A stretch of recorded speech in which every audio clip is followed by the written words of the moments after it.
Now is the time for teenagers to start looking for work. Yes. But how do you start? We have our business coach, Dom Faussette, in with us this morning. And this can also help folks who are entering back into the job market definitely. as well. Right, not just for teenagers. So you've got 3 tips for us. Yes. And one of them is your resume. Tell me about our resume. It might be a first job for some kids. It could be a first job. But just because you're a teenager doesn't mean that you haven't volunteered necessarily. Right. You may have volunteered at school, or you may have volunteered at any event. Maybe you help out around the house. Maybe you've done sports, right?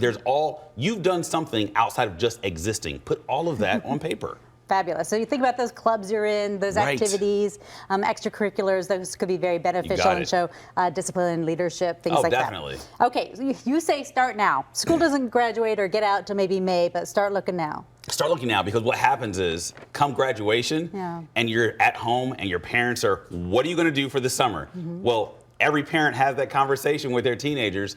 If you start now, you can become the obvious choice and you get ahead of the rush. And you don't have to be a teenager to look for a job for the summer. Say you're just getting back into the workplace. Again, the resume, start now. Start putting your options out there and see what you're able to land. And you want us to crush that interview. So we're not just going out on this interview. We're going to crush it. You're and going you're going to tell us how. Yes, exactly. It's called command presence. If you go into the interview, you go in with the mindset of this job was meant for me, not, oh, I'm not sure if I'm going to get the job, right? There's power in words. Whether you have 0 work experience or you are getting back into the workplace, go in there and exude confidence. Look at it from this standpoint. If you were hiring you, what would you want to see from you to be hireable? Because you know some of your best selling points. You know what those are. And if you don't know, ask those around you that love you. They'll tell you how awesome you are. They will?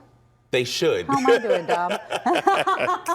Awesome. Well, that's great advice. And the kids should get a job. What was your first job? My first job was mowing lawns at the age of 10, and at the age of 14, I worked at a mechanic shop, and I would lube cars. That was my job for the summertime. And that's good information to just have for life, just how to work on cars. Yes, exactly. Oh my goodness. Mine was TCBY yogurt. Oh, wow. And I'll tell you what, we were cleaning all the time. Right, so whenever I go to exactly. TCBY, I never worry about a thing. Thank you so much, Dom. Thank you. Great to see you. Pleasure Great seeing advice. you. So you're going to get that resume together. We're going to start now, and we're going to crush it, Lena.